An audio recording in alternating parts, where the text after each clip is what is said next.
The Emerging Threats and Capabilities Subcommittee of the House Armed Services Committee will come to order. I'd like to welcome everyone here today for this very timely hearing on the Department of Defense Countering Weapons of Mass Destruction Policy and Programs for fiscal year 2018. The pursuit and potential use of weapons of mass destruction remains a high-consequence threat to our national security. To date, the Department of Defense efforts to prevent, protect against, and respond to weapons of mass destruction threats have kept the use of these weapons low. Despite these efforts, recent media reports of chemical weapons use in Iraq and Syria, continued nuclear weapons development in North Korea, and the asymmetric use of nerve agent remind us the threat is real, global in nature, and potentially growing. A key challenge in countering this threat is that many technologies that are used for peaceful civilian purposes can also potentially be used for developing weapons of mass destruction.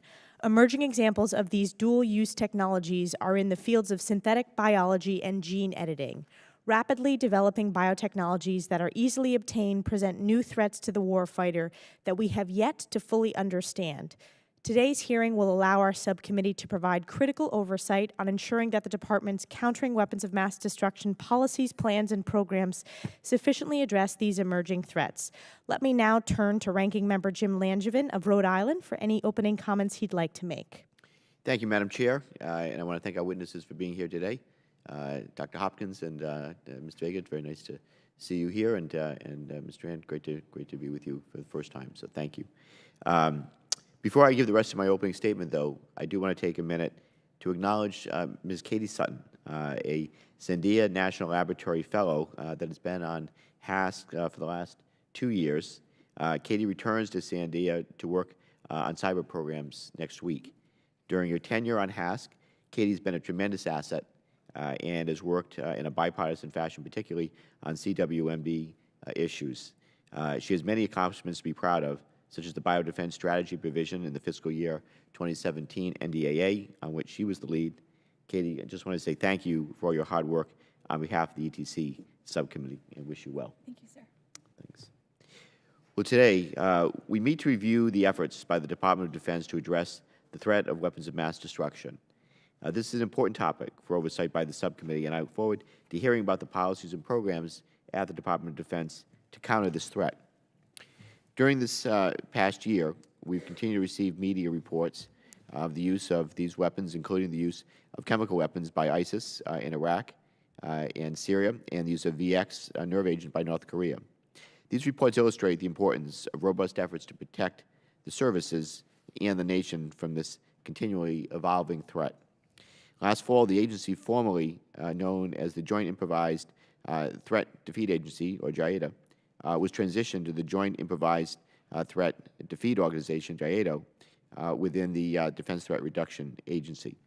This change offers the opportunity to achieve savings through common efficiencies and to leverage synergy in the organization's missions.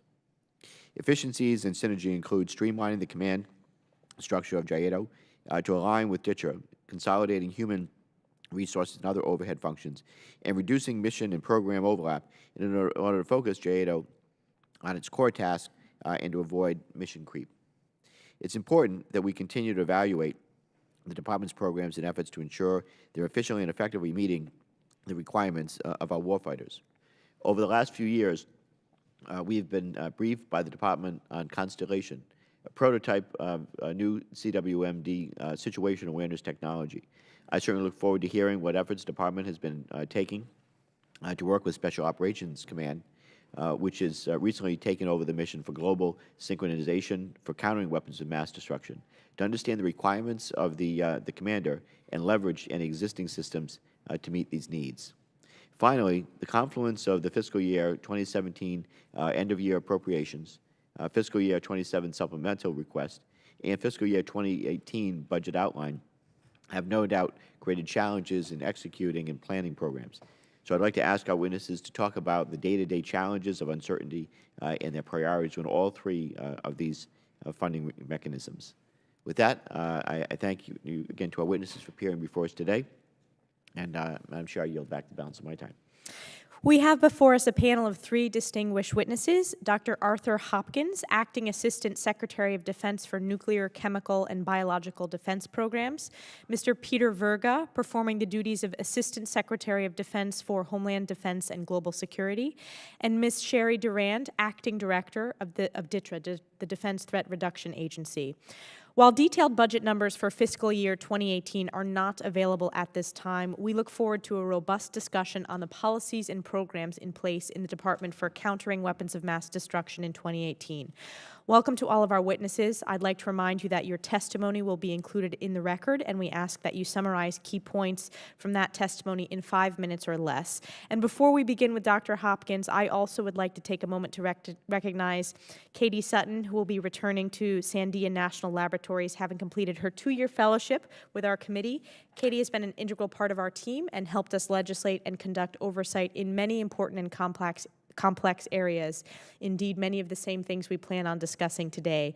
Katie, thank you for your hard work over the past 2 years, and we wish you continued success.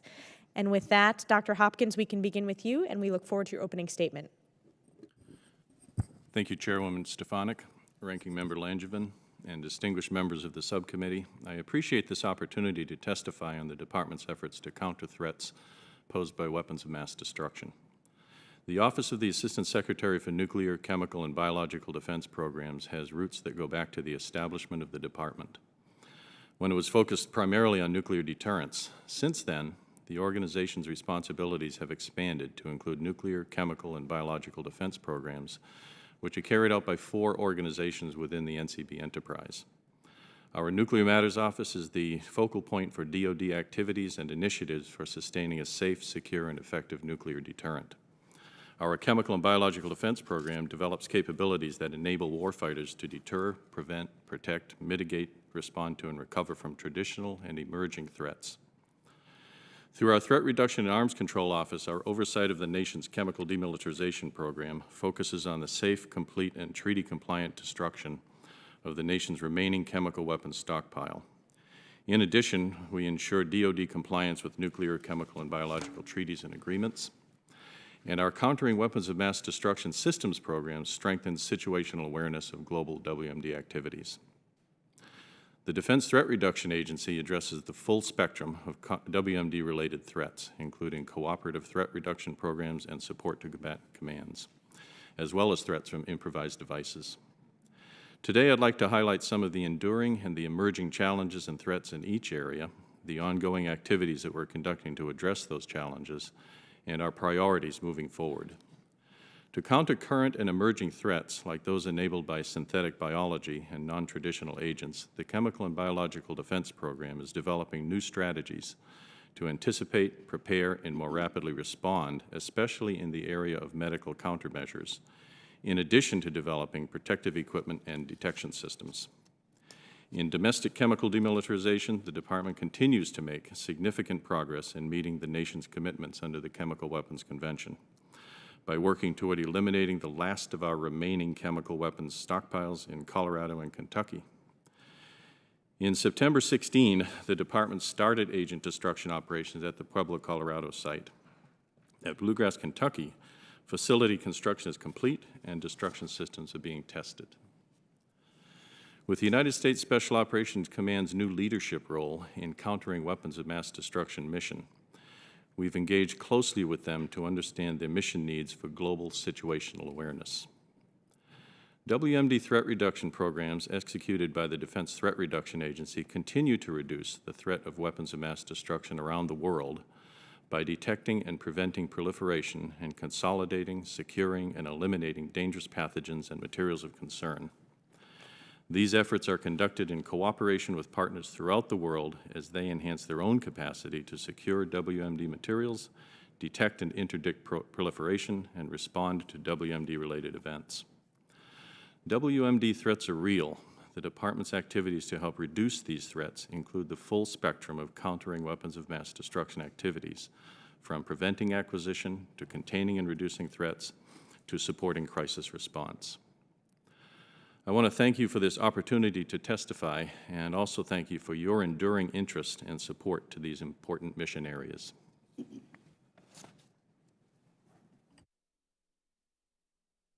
Thank you, Mr. Verga. Chairwoman Stefanik, Ranking Member Langevin, members of the committee, again, thank you for the opportunity to testify today. I'm honored to be here with Dr. Hopkins and Ms. Durand to present the department's approach to countering chemical, biological, radiological, and nuclear threats. Since the department testified before the subcommittee on this subject 1 year ago, 2 CBRN-related threats have dominated the headlines. Those posed by North Korea and the Islamic State of Iraq and Syria, or ISIS. Both highlight the complex nature of the threat we face. The North Korean regime has increased its dangerous and provocative CBRN-related activities over the past year. It's continued to test nuclear weapons and ballistic missiles in clear violation of multiple United Nations Security Council resolutions. ISIS poses a different sort of CBRN threat as a non-state actor, not bound by long-standing norms and laws, and with a demonstrated willingness to use chemical weapons against civilians and combatants alike. While ISIS capabilities are currently far less sophisticated than North Korea's, its willingness to use and potentially proliferate CBRN-related materials or knowledge to its affiliates elsewhere is of grave concern. The department's strategic approach to countering these threats focuses on 3 lines of effort: preventing acquisition of WMD, containing and reducing threats, and mitigating the consequences of potential use. Our efforts to address these threats for North Korea and ISIS reflect this approach. To prevent the transfer of CBRN or dual-use materials to and from North Korea, the department works closely with interagency partners, in part through outreach under the Proliferation Security Initiative, or PSI, to the 104 other PSI endorsees committed to preventing WMD proliferation. Partnership with committed allies and partners are foundational to our success. We also engage with partners through the DOD Cooperative Threat Reduction Program, which remains, in the words of Secretary of Defense Mattis, the department's most comprehensive and effective tool for working cooperatively with partners to mitigate CBRN-related threats. Through DTRS-capable implementation, CTR is engaged in over 30 countries, helping them detect, secure, or eliminate CBRN-related materials and pathogens of security concern. These efforts are integrated with those of our interagency partners. In Southeast Asia, CTR is building the capabilities of our partners to detect and prevent maritime proliferation of CBRN-related materials, such as those headed to or from North Korea. Despite our best efforts at prevention, we must be prepared to contain and reduce CBRN threats once they have developed. For instance, to contain and reduce the CBRN threats from ISIS, the U.S. and our coalition partners are also exploiting opportunities on the ground to better understand and disrupt their CW networks. The DOD CTR program is also strengthening Jordan's and Lebanon's capacity to prevent proliferation of CBRN materials from Iraq and Syria into their territories, and to ensure that ISIS affiliates in Libya do not acquire or proliferate a CBRN capability. We supported interagency efforts to remove chemical precursors from Libya and initiated a proliferation prevention program with the government of Tunisia along its border with Libya. Elsewhere, DOD is working with our key regional allies, the Republic of Korea and Japan, to ensure that our focus remains postured to respond to CBRN contingencies or emanating from the Korean Peninsula. Complementing those engagements in the CBRN Preparedness Program, or CP2, which engages bilaterally with our partner nations to respond to and mitigate effects of a CBRN incident. In addition to being prepared to respond to events overseas, DOD must ensure we are prepared to support the federal response to a domestic CBR incident at home. Working closely with the Joint Staff, we continue to partner with a wide array of interagency partners, including the Departments of Homeland Security, Energy, and Justice, to ensure a coordinated response to any event in the homeland. In conclusion, the acquisition or use of CBRN weapons against the United States, our forces, or our interests remains among the most dangerous threats we face. With your support, the Department will continue to strengthen our capabilities and relationships to reduce these threats at home and abroad. Again, thank you for the opportunity to testify today, and I look forward to any questions you may have. Thank you, Ms. Durand. Chairwoman Stefanik, Ranking Member Langevin, and members of the subcommittee. It is an honor to be here today to share with you the work of the Defense Threat Reduction Agency. DTRA makes the United States and our allies safer by countering threats posed by the proliferation and use of weapons of mass destruction. While not a direct focus of today's hearing, DTRA also has a new mission area, countering improvised explosive devices and other improvised threats. Last October, the Department transitioned the Joint Improvised Threat Defeat Organization, JIDO, under the authority, direction, and control of DTRA. DTRA is a unique organization with a broad portfolio that is accomplished by an incredibly capable and talented workforce.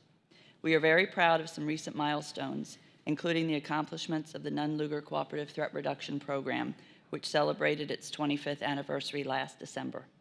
And this coming April, we will celebrate the 70th anniversary of DTRA's Defense Nuclear Weapons School located in Albuquerque, New Mexico. Our expertise spans the full spectrum of WMD threats: chemical, biological, radiological, and nuclear weapons, and high-yield explosives. We are a one-stop shop, open 24 hours a day to support the Department's functional and geographic combatant commands, the military services, and the interagency. Over the past 3 years, DTRA moved to a regional vice programmatic approach against WMD threats. This allows us to support warfighters and allies with more comprehensive and integrated methods that are better aligned with the combatant commands. Likewise, our regional approach ensures a more holistic prioritization of the science and technology that DTRA pursues and a better understanding of how we transition those capabilities to the warfighter and military services. In Iraq and Syria, ISIS is using chemical weapons on the battlefield. Thankfully, the authorities and funding that Congress provides DTRA each year allows us to support Operation Inherent Resolve and respond to these and other emerging long-term WMD challenges. I am proud of what our team has accomplished this past year and believe that we serve as good stewards of taxpayers' dollars. As we look toward fiscal year 2018, I am confident that we are prepared to address future WMD and improvised threats around the world. Thank you for the opportunity to be here, and I look forward to your questions. Thank you, Ms. Durand. My first question is, the FY17 NDAA authorized funding for many critical activities within the Chemical and Biological Defense Program, the Chemical Demilitarization Program, and at DTRA. What have been the impacts of the continuing resolution, the CR, so far this fiscal year? And can you describe the impacts to your programs for a full year CR for fiscal year 2017? Dr. Hopkins. Thank you, Chairwoman, for the question. We are making it work because it is the reality of the budget situation, but the continuing resolution really limits our ability to do longer-term planning because of the way the funds come in increments. And so I would say that the nature of the people who do the work for us is such that they will make the programs work given the constraints. However, it does limit our ability to plan and adapt, especially if things come up in near term and medium term that require different levels of funding. The continuing resolution doesn't allow that, so it does tie our hands a bit. Mr. Verga? I would just go along with what Dr. Hopkins said. It's obviously always better to have a full year budget appropriation because it does allow you to implement a program that you've laid out in an orderly fashion. Given what you expected to get in the appropriations that were asked for in the budget, and a CR, it just trips you up when you get started and you can't really do what you need to do. And Ms. Durand. Give you a couple of specifics from an agency perspective. One, it more than doubles our workload. When you do incremental funding, as the CR funding comes in, we're having to incrementally fund all of our contracts. So that means for the contracting staff, who is already overworked, they are in essence doubling their work throughout the year. That also adds to our comptroller support office, who are also having to do a lot of accounting and other budgetary actions when the department is working very hard towards our financial improvement and audit readiness. So it's just, part of that is just a workload capacity. As Dr. Hopkins said, we will get it done, but at a time when we need everybody more focused on direct mission support, that makes it difficult. For us specifically, another one that we encountered when JIDO came under us, one of the things we didn't expect was in the 16 budget was with the Army, because the Army was the executive agent for JIDA. Because of the continuing resolution, that funding was appropriated to the Army, and it did not come directly to DTRA. So again, that means the accounting and the budgetary means it has to go on. If the money goes to the Army, we have to get it from the Army. We have to do double budgeting and a lot of budgetary transfers in our book. So it just makes it very complicated. Thank you very much. It's important for us to get on the record the negative impacts that a continued CR would have on the DOD, so thank you for those thoughtful answers. My second question is for Dr. Hopkins. Recent technological advances in the areas of synthetic biology and gene editing have created a biorevolution that has increased the capability and availability of biotechnology. Last fall, the President's Council of Advisors on Science and Technology released a report on this topic that concluded, quote, just as rapid advances in biotechnology have increased the risk of misuse by bad actors, they have expanded the tools available to protect the public. How is the DOD responding to the emerging threat faced by these new technologies, and can the department apply these new technologies to counter the potential threat? Thank you, Chairwoman, for the question. You're absolutely right. This is, the new technologies really are a double-edged sword. One of the challenges we have is in looking at the potential effects on national security. We want to make sure that the things that we do to try to protect ourselves don't interfere with the development of the application of the technology for peaceful, useful purposes. And so that, combined with the fact that it is an emerging area, really causes us to step back and try to understand what could be the potential national security impacts of synthetic biology. We have asked the National Academy of Sciences to step in and help us in an interagency study to look at the potential impacts on security. About what time frame would we expect potential nefarious capabilities to be available to bad actors, and what can we do about it? And the things that we would do about it really fall into at least three areas. The ability to know what's happening in the first place, because if we're talking about a biological threat, how do you know what it is? How do you know it's appeared? And so we're working very hard on detection technologies to understand when and if we may be subject to those kinds of attacks. Protection is a second area. As you know, the classic chemical biological protection is a mask, a suit, a glove, an individual protection, collective protection, that sort of thing. We have to make sure that our science base is up to the task and actually developing capabilities to protect the warfighter. And so challenging the things that we have on hand now that are classical in the face of those kinds of threats is very important. Third area is mitigation. What are we going to do about it? And since we're talking about biological side of things, medical countermeasure development is right at the forefront. The same tools, synthetic biology, that we're concerned about as being capable of being used against us, we are also using in the laboratories to help to develop countermeasures.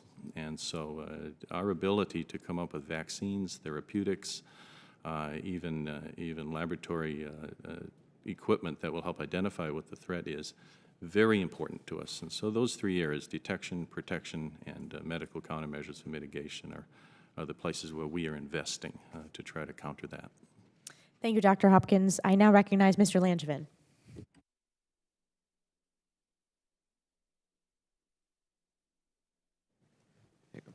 Again, thank you, our witnesses, again, for being here. Ms. Durand, if I could start with you.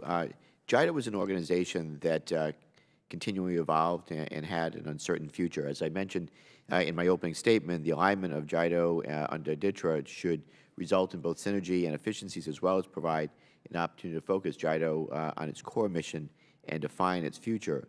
So I wanted to know what synergies are there between DTRA and JIDA, what efficiencies have been achieved as a result of the realignment, and how is the department using the alignment as an opportunity to focus JIDA on its core mission and to size and scope the organization for that mission to achieve maximum effectiveness? And finally, has the term improvised threat been defined?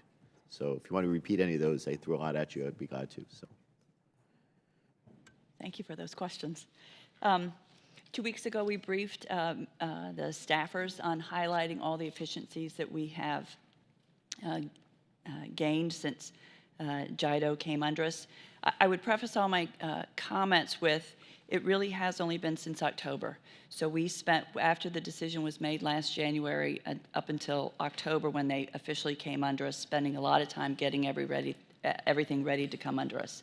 That was an enormous challenge, just getting 235 JIDO civilian employees transferred from the Army into DTRA. One of the first things that we did is we have consolidated 8 of the offices that were previously in JIDO. Those are the ones that you touched on: Human Resources, Inspector General, Contracts, Comptroller, General Counsel, Legislative and Public Affairs, Security and Counterintelligence. JIDA at the time was standing up to be its own defense agency, so those offices were standing up. So we just took those offices and those individuals and merged them into ours. And so we're moving forward with, they have entirely new systems that they have to learn. So we're spending a lot of time getting them up to speed. You had mentioned in your opening comments about the senior structure. So JIDO previously had 4 senior executive service members. One of those was a term appointment, so that's been, that ended. So we are working on recognizing the need to shrink that senior leadership level down, so we are pushing towards that. The efficiency, so 2 key areas that we're looking at in information technology and our research and development capacities. DTRA has a lot of test bed capacity in our research and development test and evaluation world, and JIDO will be able to use those test ranges, so that will, in time, reduce their costs associated with test range costs. So that's one specific thing. JIDO is very proficient and has a great deal of experience in information technology, especially how it supports the warfighter. So all their efforts that they have spent years developing on situational awareness for improvised threats, on attacking those networks, we're finding to be very helpful to us in the CWMD community. So we are, especially in our IT worlds, they are working very much together to figure out what synergies that are there, what can we combine, what things may need to remain separate. We have also, recognizing the committee's desire to show savings, we are keeping track of those. I cannot sit here and tell you that we have gained a tremendous amount of savings. It takes quite a bit for this type of an integration. There are a lot of upfront costs and time that go into it. But we fully expect over a certain amount of time, and it may take a couple years, that we would be able to come back to you and show you specific metrics and dollar savings. One quick one I would give you is, when JIDO was going to stand up, they were going to have to buy their backroom human resources services. So that's the processing a lot of actions. They would have gained those services from the Defense Logistics Agency, which is a working capital entity. So they would have been paying DLA for that support. So it was about $1.5 million. So that's a cost avoidance that they avoided with that, and now they're just merged in with ours. So we are seeing some savings, but I would expect them to grow over time. To your question on focusing on the mission, so we do think that because they're now under DTRA and they're not having to do all the things related to being a separate entity and a separate agency, they will benefit from all the structure that we have in place already, so they don't have to be bothered with that. To your specific question, is improvised threats defined well? No. You could use the term improvised threats, and that could be everything that goes on within the department. So we're continuing to look at and to make sure that we're following, I think, the guidance the committee has been concerned about before of the mission creep. I hope I addressed each one. You did. You hit them all. That's very good. Thank you very much. My time's expired. Hopefully we'll get to a second round, but if not, I yield back. Thank you. Dr. Wenstrup. Thank you, Madam Chair. I appreciate it. Thank you all for being here today, and very interesting and concerning topic, as you well know. Dr. Hopkins, I'm going to talk to you for a little bit. I look back at DOD response to the Ebola virus and our engagement there, and I think actually a lot to be proud of with that mission in a challenging situation.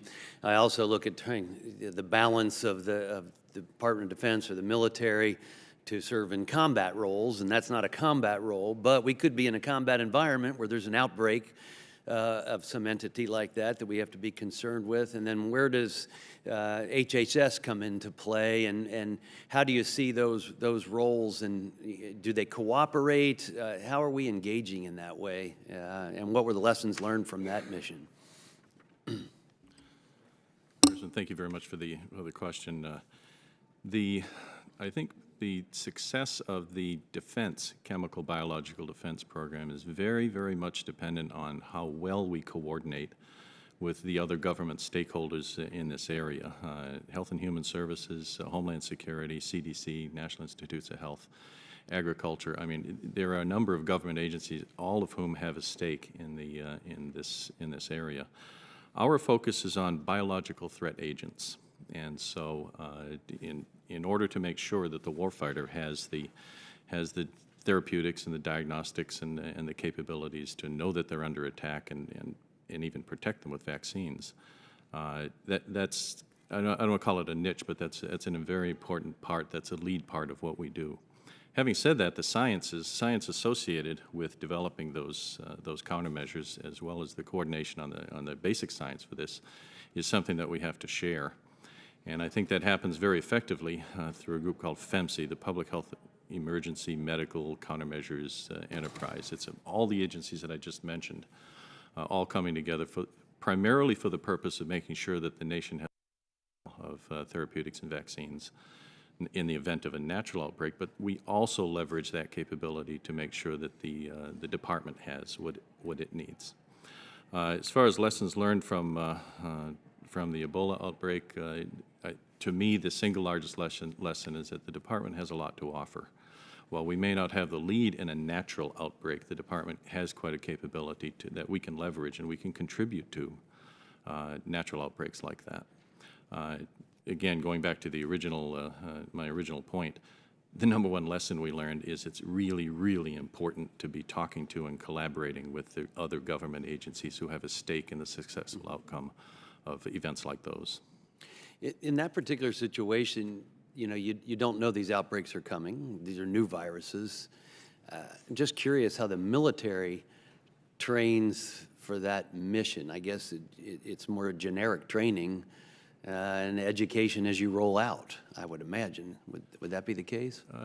I think it's actually that, but it's also the military laboratories, the Navy laboratories, the Army laboratories are always forward-looking, and they're always coordinating with the civilian side to make sure that the military has the situational awareness and knows what capabilities are out there, our own and on the civilian side.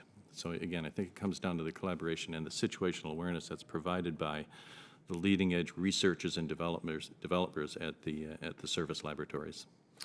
And the coordination has been good in your opinion? Yes, it has been. Thank you. Mr. Durand, if I could ask you real quickly, in the intelligence community, how's the cooperation between intelligence community and with what's going on?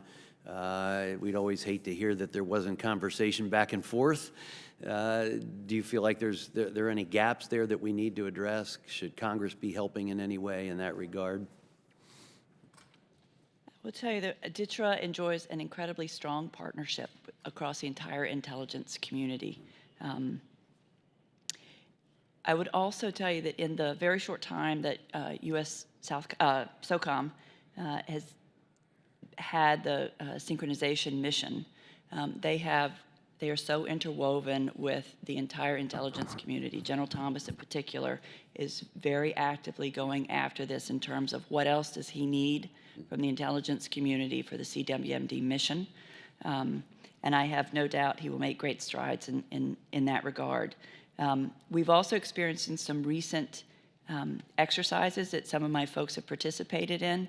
The feedback that I get from them is that they have never seen a time when there was more involvement and better partnership with the across the entire interagency, with our allies, and with the intelligence community. So I can't tell you that I see any gap. I can give you the assurance that if there is one, General Thomas will find it and he will correct it. Okay. Thank you. I yield back. Ms. Gabbard. Thank you very much. Prior to the first Gulf War, it was disclosed that Iraq had produced 19,000 liters of concentrated botulin A toxin to be used in weapons. Given that 1 aerosolized gram of this toxin could potentially kill up to 1 million people, where would DTRA rank this toxin in terms of threat level, where we are today? So that one, I'm not sure, so I'd like to take that one for the record and get back to you so I give you the correct answer. Sure, I appreciate it. As you go through that follow-up, I'd be interested to see if there are any current programs or plans underway that recognize this threat and countermeasures to deal with it. Given that the FDA approval process for medical countermeasures can be lengthy and unpredictable, what kind of risk does that present to the DOD in wait times for FDA approvals for any countermeasures that we may need in a tighter timeline? Generally, not specifically for this toxin, but generally. So I'm going to DITRA is not specifically involved in that piece of the process. I would defer to Dr. Hopkins on any Sure. of those specifics. Thank you very much. First of all, let me say that the FDA approval process is critically important and to the successful production of vaccines and therapeutics that we need. And so having said that, we are doing everything we can to work with the FDA, starting early in the process. We've learned over the years that it's best to engage with the Food and Drug Administration very, very early so that we can understand the process as well as work with them in speeding things up. We also, through the passing of the Cures Act, we in the department have authority now to offer priority review vouchers and obtain orphan drug designations for some of our low volume, limited distribution kind of products. And so that is very, very helpful to us. In fact, most recently, the plague vaccine has received FDA orphan drug status, and that was funded by the Chem Biodefense Program. So the bottom line is we are using whatever means we can to accelerate and work very closely and early with the Food and Drug Administration because we know that their involvement is important to the production of safe products. Understood. Thank you. I yield back. Dr. Abraham. Thank you, Chairwoman. Thank the witnesses for being here. This is a vital topic, in my opinion. And Mr. Verga, thank you for your service in Vietnam. We appreciate that very much, sir. I'm going to pony a little bit off Dr. Winstrup and Chairwoman Stefanik and go back to the synthetic biology of all this nuclear, chemical, and biological things that do keep me awake at night. I think the biological is the one that I spend most of the time looking at the ceiling because it's cheap, it's available, and as Dr. Winstrup alluded to, you could have a human vector to transmit the pathogen. And to weaponize a virus or a bacteria with what you gentlemen know of, certainly you, Dr. Hopkins, with the CRISPR-Cas9 technology, the genetic engineering, which can be done now in any biochemical lab with a person of just normal intelligence that has a master's or certainly a PhD in that type of instance, this can become a real threat very quickly. My question, Dr. Hopkins, to you first. You said you were, and I understand, talking to state governments and the people in those agencies that we need to talk to. But we all know that if a terrorist organization wants to do this, we're not talking to them.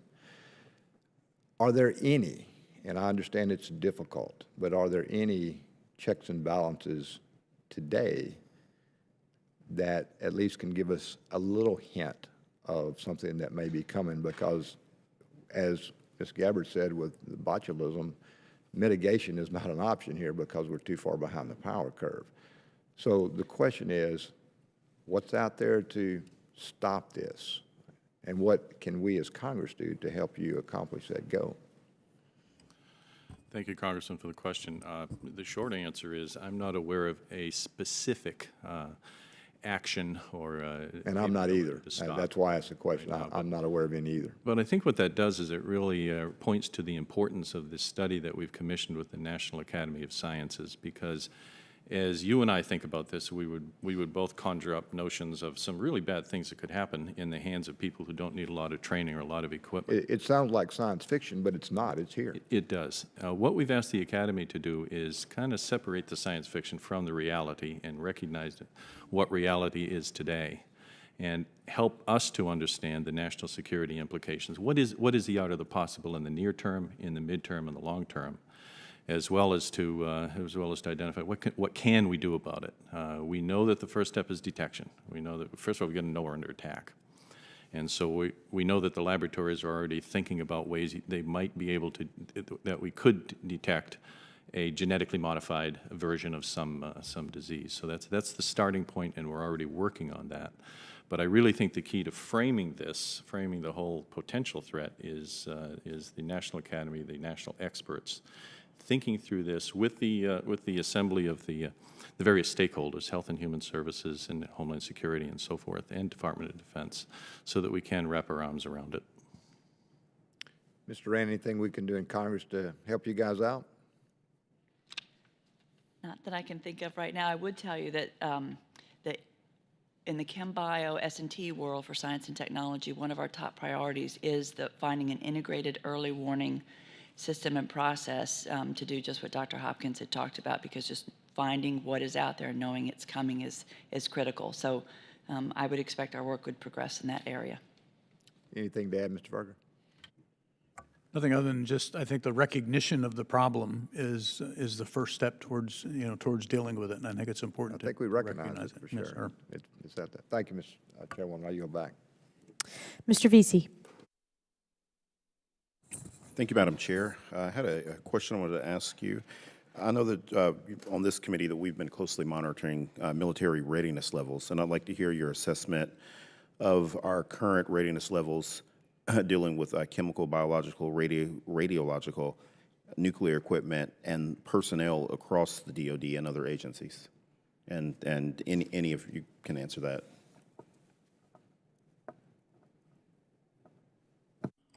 Thank you, Congressman. For the traditional agents and threats that we've been mustard, nerve, chemicals, the known biological systems, I believe that the investments that the department's been making for decades in masks, suits, gloves, individual protection, collective protection, and all of those areas have provided a certain degree of readiness, an adequate degree of readiness for encountering those classical agents. In the area of emerging threats, emerging infectious diseases, synthetic biology, engineered diseases, I don't think we know how good we are or how bad we are, and that's an area that where we are focusing, and we have to continue to focus. Also, wanted to switch to Middle East and North Africa. I wanted to ask if you could discuss how the current events there are impacting DTRA's operations and planning, and have you received any additional requests for support from CENTCOM and AFRICOM, and what are some of your largest concerns there? So obviously, as the military campaign against ISIS continues in Iraq and Syria, ISIS is regrouping, specifically in those areas of the Middle East and North Africa. DTRA works with partner countries in those regions to help contain and reduce those threats from terrorists that are obtaining WMD materials that could certainly destabilize those regions and lead to large refugee flows. In countries where there's active ongoing violence, such as in Iraq, our CTR operations have been curtailed significantly. And our engagements have been limited to VTC instead of being able to go there in person. In countries where violence is sporadic and the security situation is delicate, such as in Lebanon and Jordan, our CTR operations have continued to provide the security environment. That environment is stable enough for our operations. But we've encountered delays, but they've been short in duration. In essence, our work there has been limited because we're always focused on the safety of our people before we send them over there, and so that limits us of what we can do. Well, thank you very much. And wanted to also ask one more question related to Ebola. You know, we had one of the more high-profile cases in Dallas County, which is an area that I represent, and wanted to know what lessons that you feel that we've learned that have been put into practice, and how would you assess the DOD's ability to respond similarly in future cases?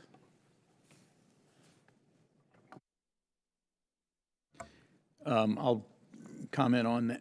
On that. First thing, I think what DOD brings to a situation like the Ebola outbreak is our pardon me, our organizational ability, our planning ability, our logistics, and those sorts of things.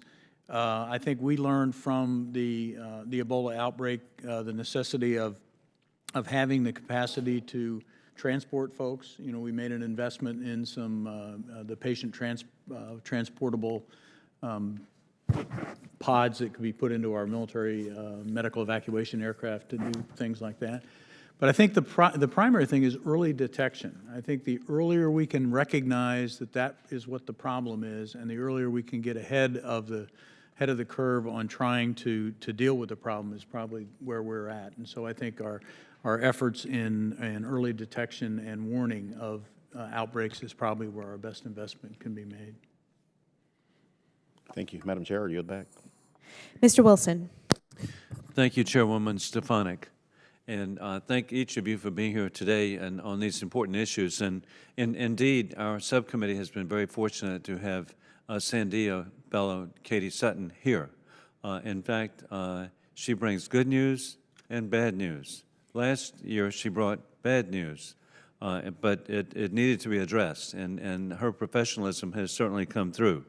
Last year, we had the mishandling of the live anthrax samples that were sent from Dugway to 86 government and private labs and other facilities in the United States and 7 other countries: Australia, Britain, Canada, Germany, Italy, Japan, and South Korea.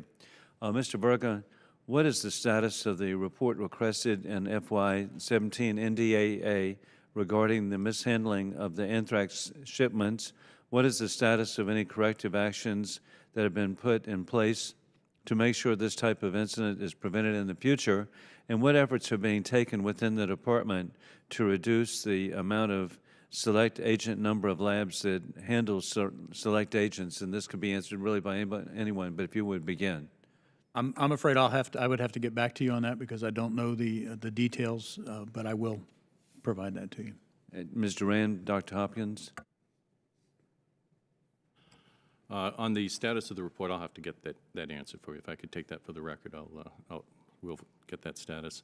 As far as what the department's done, we recognized as a result of those inadvertent shipments that the handling of those agents was being done in different chains of command, and there was not unity of effort or unity of oversight over the years. And so one of the things, I think the most significant thing that the Deputy Secretary did is he designated the Secretary of the Army as the executive agent for all work with biological select agents, and that has had a unifying effect, and it has had introduced a certain amount of discipline into the process. They're responsible for reviewing and inspecting all of the laboratories that handle biological select agents and toxins.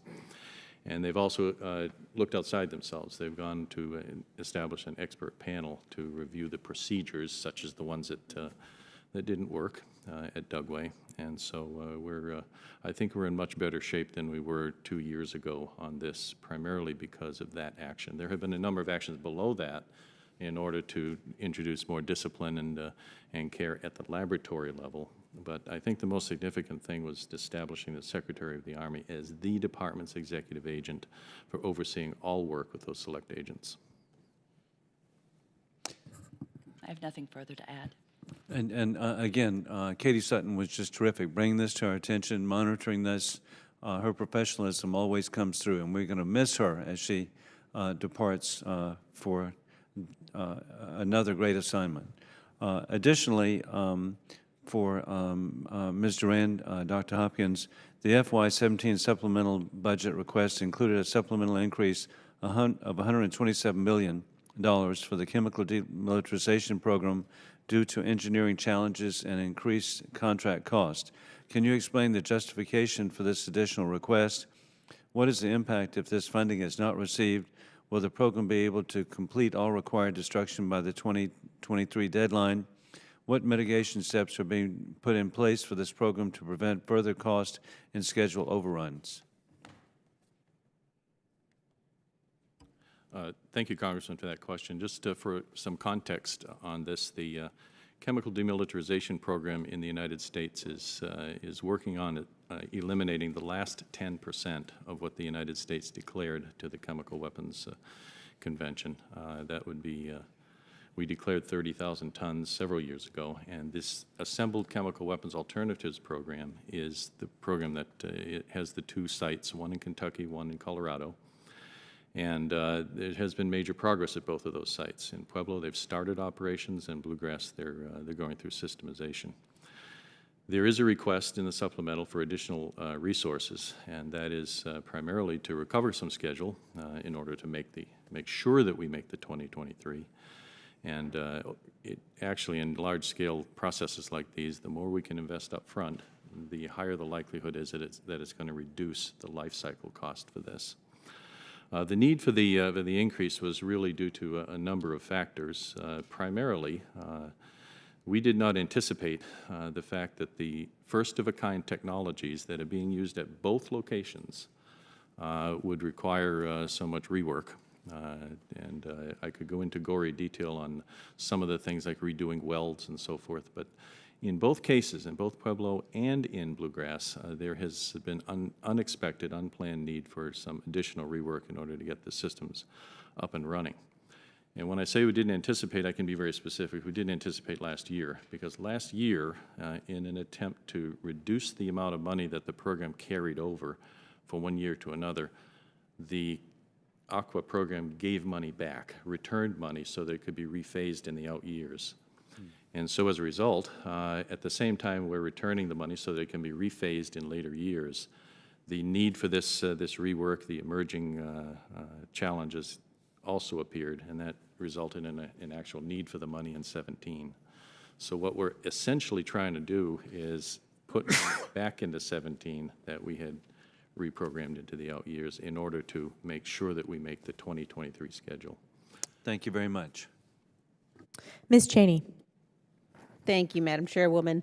Thank you very much to our witnesses for being here today.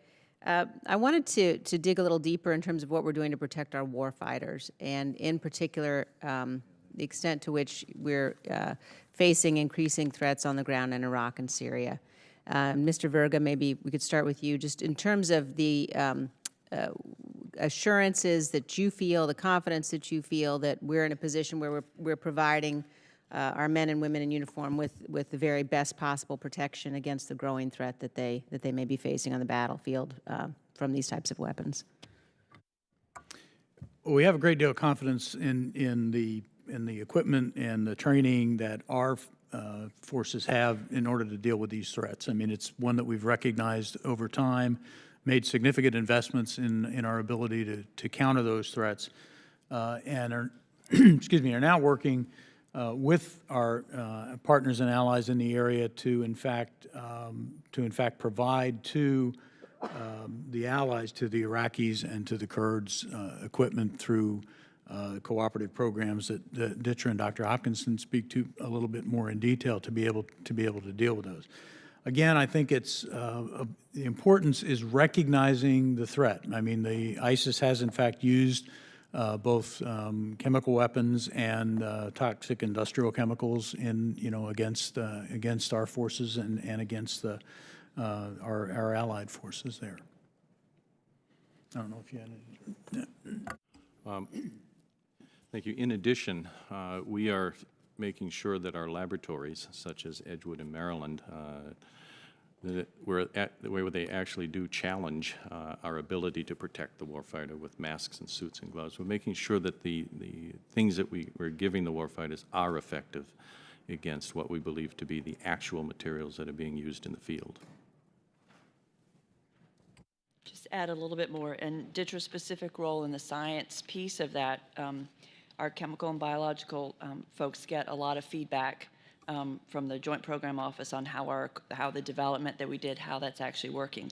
Another great program that we have is a Scientists in the Foxhole program, and we take our scientists who are working on the initial phases of developing that equipment that will give the best protection to the warfighter. We send those scientists out into the field with the warfighter so they can get that immediate feedback, and that helps them tremendously in understanding as they're doing the research and the scientific work what they need to, what works for the warfighter and what doesn't. So that's proven to be very successful. And just to follow up, in terms of the increasing capabilities that we're facing from our adversaries in these areas, could you provide a little bit of information about the extent to which our technology and ability to defend against what we're seeing and the increasing availability of some of these weapons, whether you feel that we're keeping up sufficiently in terms of the progress that's being made by our enemy?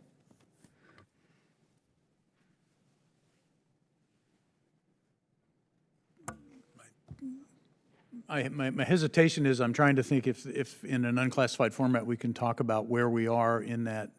I think I would prefer to defer that because we couldn't get into any real specifics. All right, that's fine. Thank you. And then I just wanted to follow up on where we are on the National Biodefense implementation and strategy. I know you're going to be coming back to us in September of this year. But if you could talk a little bit about sort of the preliminary work that's been done and you know, how you think things are going based on the requirement in the last NDAA. Thank you. Of course, the Department of Homeland Security is leading that review. We in the Department of Defense are cooperating with them, along with HHS and Department of Agriculture and many other organizations.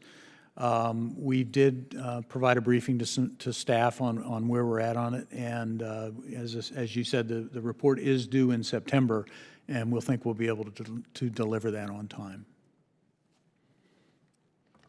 Thank you very much. You're back. Mr. Scott. Thank you, Madam Chair. Ma'am, gentlemen, thank you for your service to the country.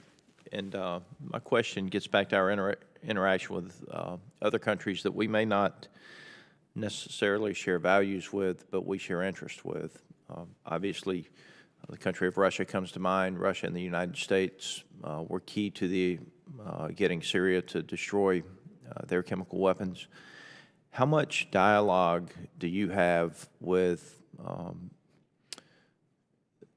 counterparts in other countries about what the most pressing threats are and the most efficient ways to eliminate those threats?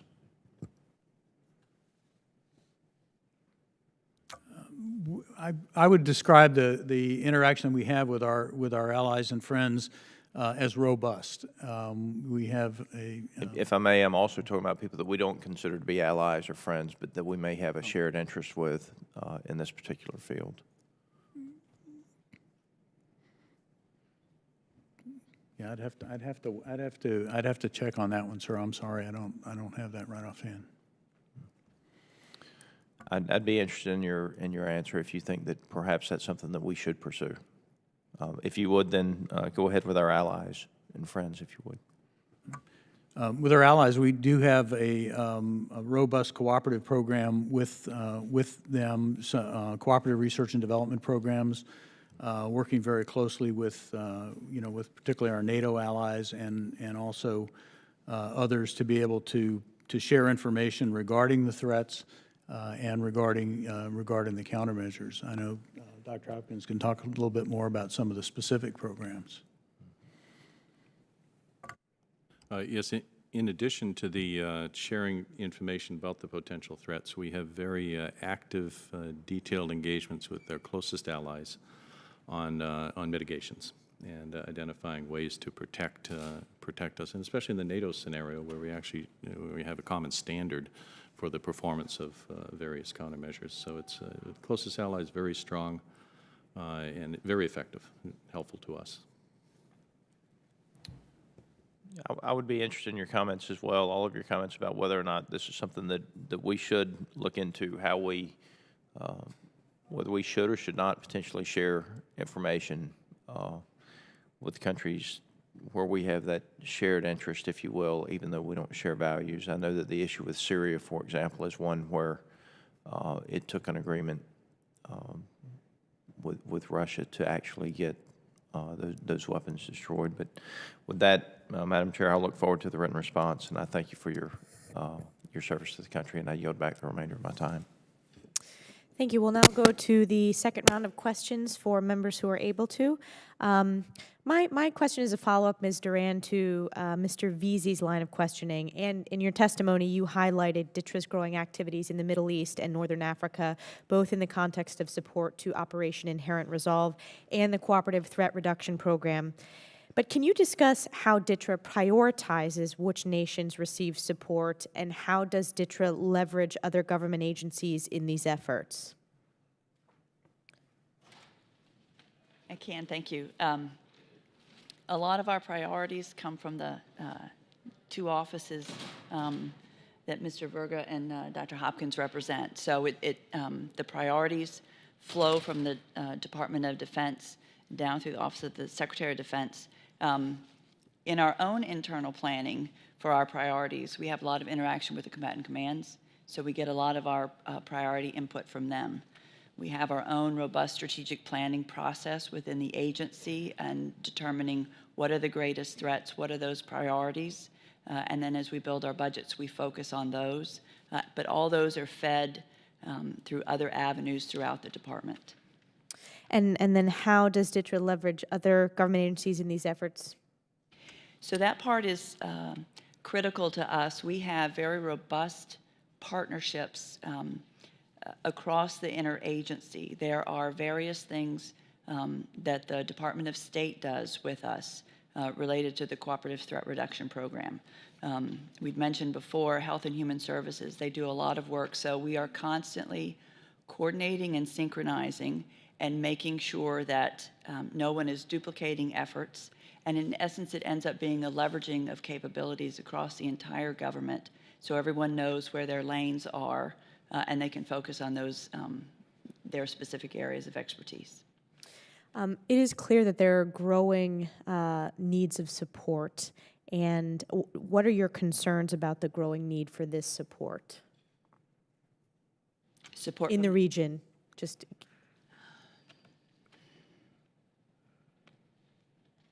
Can I take that one for the record? Absolutely. On that, thank you. I will recognize Mr. Langevin for his second round of questions. Thank you, Madam Chair. Again, thanks to our witnesses. Dr. Hopkins, as you know, for the last 2 years, I have followed the program Constellation.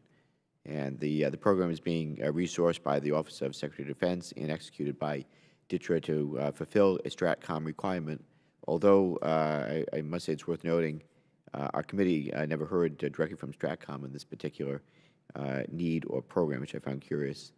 But now that the CWMD synchronization role has transferred from STRATCOM to SOCOM, how is the department clarifying situational awareness requirements of that command? Thank you for the question. It's especially timely. As you probably could tell from the testimony, we have discontinued the prototype that was called Constellation, primarily due to the limitation of funds that was in the NDAA draft and in the final language. Having said that, though, the requirement for situational awareness is as strong or stronger than it ever has been. The commander of SOCOM has said more than once that he has a very firm, strong need for a common intelligence and common operating pictures, and that is the essence of what situational awareness is, and that's the essence of what the Constellation prototype was intended to provide.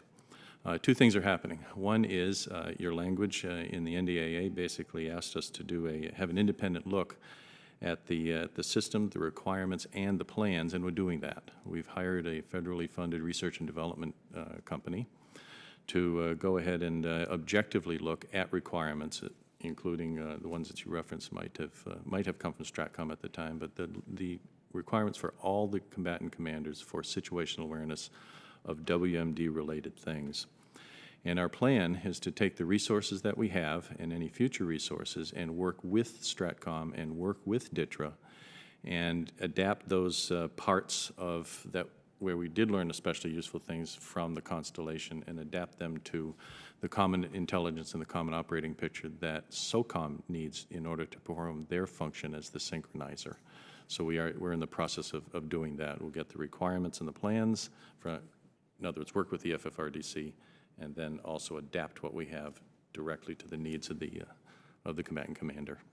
So how under-resourced were you that you had to, for the program, that you had to cancel it? Trusting my memory here, about $25 million. So are you saying that you're coming up with a replacement program, Constellation Light, or is it? I don't know what we call it yet. We're looking at the requirements, and we're going to work with SOCOM and DTRA to understand what would be the most useful and helpful ways to obtain and depict situational awareness of people, places, and things in the various theaters having to do with weapons of mass destruction. What would be most useful to the warfighter in the field? And what form that takes, I'm not quite sure yet. But we did learn a lot from doing the Constellation. So the plan this year is to use the funds we have to do that, and then recovering next year, and then investing more in those things that are useful to SOCOM. Okay, well, we know that the requirement hasn't gone away, it's the funding that's the problem. So, Sir. Thank you. Mr. Verga, what process is the department using to ensure the transition of necessary resources from STRATCOM to SOCOM for the CWMD mission? Has the hiring freeze impacted the ability of SOCOM or DTRA to bring people into key positions during the transition? And for Ms. Durand, how has the transition been for DTRA? What have been the challenges and opportunities identified? So, Mr. Verga. To my knowledge, there has not been any issues that have been identified by SOCOM as far as the transition goes. I know they had their initial operational capability in January to do that, and as far as I know, they're moving right along. The normal budgetary process in terms of transferring of resources is the one that we're using. If I could take this opportunity, I may have misspoke when I was talking about ISIS use of chemical weapons. I believe I may have said that they had used them against U.S. forces. That's not true right now. Right now, it's only been Iraqi civilians and Iraqi forces that they have used chemical weapons against, and I'd like to correct that if I could. Thank you. So for the transition from STRATCOM to SOCOM, I will address how it has impacted DTRA. First, I will say our relationship with SOCOM is tremendous. We've had a long-standing relationship with them, and that has grown even stronger. Last December, General Thomas gathered up the entire interagency and DOD members and got their input for his overall plan, so he learned from that. We had a global synchronization conference last month in bringing in all the interagency. He laid out his initial thoughts on the global campaign plan that he is developing, and he was gaining everyone's input on that. So that has been going very well. Specifically to the agency under STRATCOM, the director of DTRA was dual-hatted as the director of STRATCOM's Center for Countering WMD. SOCOM is not following that organizational model, which is just fine. We still have most of the same people within the agency, so they're the SOCOM element with us, and that partnership is continuing, and they're really, if anything, it's grown even stronger with General Thomas's and his entire staff's active participation in that. So I will tell you, I think it is going exceptionally well. Very good. Thank you. I have other questions that I'll submit for the record, and if you could respond to those in writing, I'd appreciate it. Thank you. I yield back. Thank you, Mr. Langevin, and thank you so much to all of our witnesses, Dr. Hopkins, Mr. Verga, and Ms. Durand, for your expertise and testimony today. And no further questions from the committee members? I adjourn this hearing.